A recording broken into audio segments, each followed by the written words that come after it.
అందరికీ నేను ఈరోజు అరటికాయ కూర చేయబోతున్నాను. అరటికాయ కూర చాలా మంచిది. పిల్లలు చాలామంది అరటికాయ కూర తినరు కదా. ఇలా చేస్తే ఈ ప్రాసెస్లో నేను చెప్పిన ప్రాసెస్లో చేస్తే ఆలు ఫ్రై కంటే కూడా చాలా టేస్టీగా ఉంటుంది. అరటికాయ అనేది చాలా తక్కువ వాడతారు కదా, ఇలా చేయండి. అరటికాయ పులుసు బాగుంటుంది, అరటికాయ కూర కూడా ఆలు ఫ్రై కంటే కూడా చాలా బాగుంటుంది. అయితే నేనైతే ఒక అరటికాయ తీసుకున్నాను. ఇది ఎలా చేయాలో, కూర ఎలా చేయాలో మీకు ప్రాసెస్లో చెప్తాను. ఇలా అరటికాయ ముక్కలను కట్ చేసుకున్న తర్వాత వీటిని నీళ్ళలోనే వేయాలి. ఎందుకంటే అరటికాయ ముక్కలు మామూలు విడిగా కట్ చేస్తే నల్లగా అవుతాయి. ఇలా నీళ్ళల్లో వేసిన తర్వాత మనం పసుపు ఉప్పు కొంచెం లిటిల్ బిట్ యాడ్ చేసుకొని ఒక 2 విజిల్స్ రానివ్వాలి అంతే. చూడండి, నేను దీంట్లో పసుపు ఉప్పు యాడ్ చేశాను. ఇప్పుడు కుక్కర్ పెట్టుకొని 2 విజిల్స్ చాలు అంతే. ఇలా 3 విజిల్స్ అయిన తర్వాత చూడండి, ఇట్లా వాటర్ ఉంది కదా, ఈ వాటర్ మొత్తం మనము తీసేసుకోవాలి. విడివిడిగా వస్తాయి. చాలా ఆలు ఫ్రై లాగా విడివిడిగా వస్తుంది. పిల్లలు కనుక్కోలేరు. ఒక్కసారి ట్రై చేయండి. ప్రాసెస్ చూపెడతాను. చూడండి, ఇప్పుడు నూనె కాగిన తర్వాత దీంట్లో మనం మినప్పప్పు, ఆవాలు, జీలకర్ర యాడ్ చేసుకోవాలి.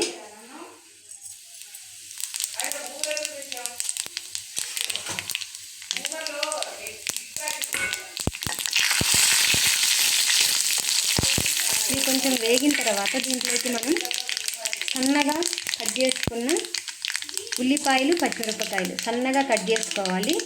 ఉల్లిపాయలు, పచ్చిమిరపకాయలు, కరివేపాకు 3 యాడ్ చేయాలి. చూడండి,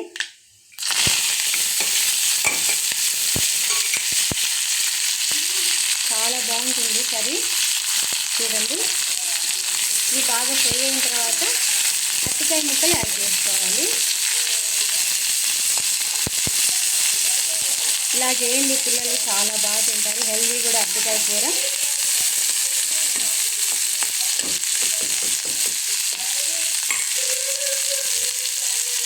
చూడండి, ముక్కలు మనం నీళ్లు వంపిన తర్వాత ఎంత విడివిడిగా వస్తాయో, పోపులో వేస్తే కూడా చాలా బాగా వస్తాయి.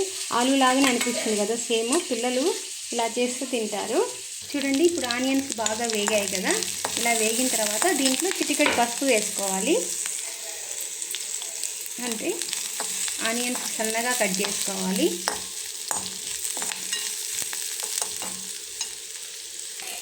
ఇప్పుడు మనం అరటికాయ ముక్కల్ని యాడ్ చేసుకుందాం. ఇవి యాడ్ చేసుకున్న తర్వాతనే మనం ఉప్పు కారం వేసుకోవాలి.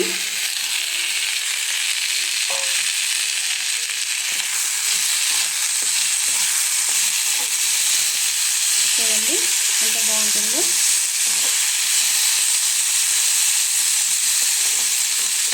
మనం ఆలు ఫ్రై లాగానే వస్తుంది సేమ్. ఒకసారి పిల్లలకి పెట్టండి, ట్రై చేయండి. బాక్స్లో కూడా చాలా బాగుంటుంది. ఈజీ, 10 మినిట్స్లో అయిపోతుంది కర్రీ. దీంట్లో మనం ఇప్పుడు ఉప్పు, కారం, ఒక పొడి చెప్తాను. దీంట్లో ఒక పొడి వేసుకుంటేనే ఆ టేస్ట్ అనేది బాగుంటుంది. నేనైతే కొంచెం ఉప్పు,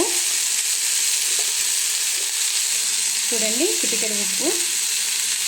ఆల్రెడీ మనం ఉప్పు వేసాం కదా ఉడకబెట్టేటప్పుడు. కొంచెం కారం,